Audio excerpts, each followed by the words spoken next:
Minimum viable results. I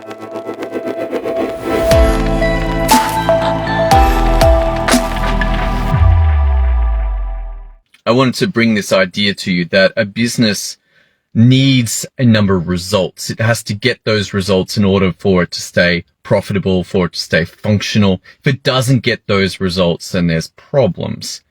But what are the minimum ones? Like if you could say, hey, these are the results that we must get, but we're not allowed anything that's superfluous. I thought I'd bring this to you because what's interesting to me is that if results come from systems, if we know what the results are that we need, then we can identify the minimum viable systems for it. But without the results, hey, I mean, you could be building systems for chocolate cakes or building systems for things that just are not what's required in your business. So when you think about, well, hey, what are the minimum viable results that I need in my business? What comes to mind? What do you know you need? I'll put out a couple for you just to open your mind to perhaps the minimum that I see. And in marketing, things like I've got to know the result of the avatar. Who is the avatar? I need that result. I've got to be able to identify that.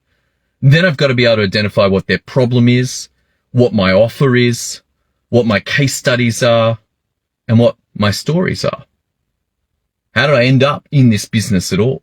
But those 5 things in marketing, without those, it's very hard to take those marketing aspects, those marketing results, and put them into your sales, put them into your ads, put them into fulfillment. And when we go to sales, well, like there's this guy called Russell Brunson, you might have heard of him, but he's certainly made funnels the internet marketing thing, and businesses generally, that people go through a journey in order to not have to just say, hey, I'm going to buy right now. That there's a warm-up time. There's an experience to say, oh yeah, I've got that problem, or how can you help me solve it?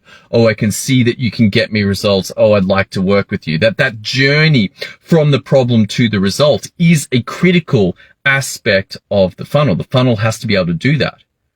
So you need that result of the funnel. You need a system for creating funnels.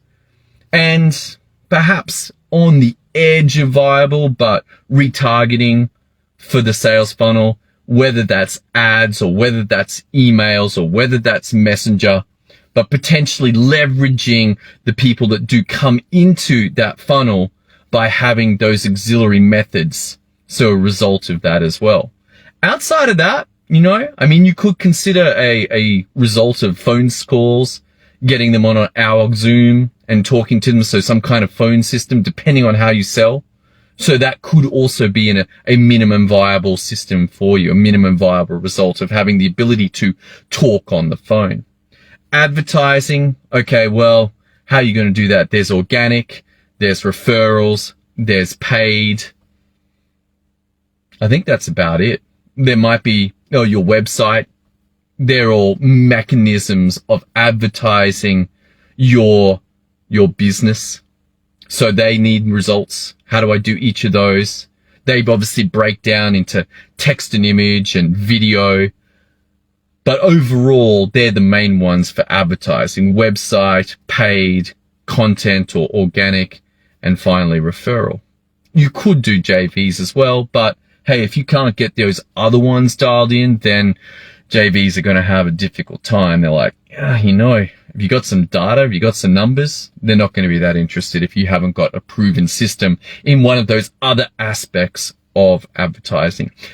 We come into fulfillment. Well, you better be selling something that you can fulfill on. So how do you fulfill on your product? You need that result. You definitely need the result of having, whether it's a service or whether it's a product, the fulfillment of that.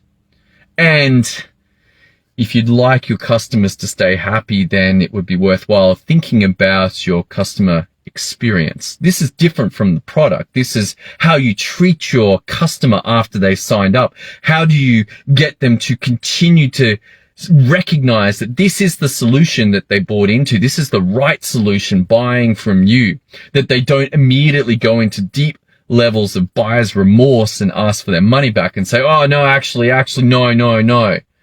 That's customer experience. So being able to create that and deploy that are both maybe you could get away with it. And certainly if you can't do the first bits, then you don't need that bit. But it is worth considering in terms of making a business that works.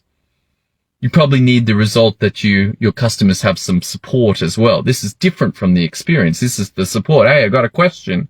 How do I get that solved? So that result. From there, you get into the back end of business a little bit. Accounting, doing the books, knowing your numbers, looking at profit and loss, what's happening, your cash flows. That's pretty essential if you'd like to stay in business. And then finally, your team. How do you hire your team? How do you onboard your team? How do you train your team? How do you monitor your team? And how do you fire your team? There's obviously many more results that a business could have, but without these ones, it's going to be pretty difficult. Have a look at where you are in getting those results across your business. Are you missing them? And if you are missing them, hey, what are the systems, what are the processes that must be in place in order for you to get them? I hope you got some value out of tonight's session. It's cold, dark, and windy here, but I certainly enjoyed producing this video for you. Go after those minimum viable results. Go get them with systems. Look forward to seeing you in the next episode as we continue this journey into the power of systems to create results. If you need some help, head over to systemio.dev. Look forward to seeing you next time.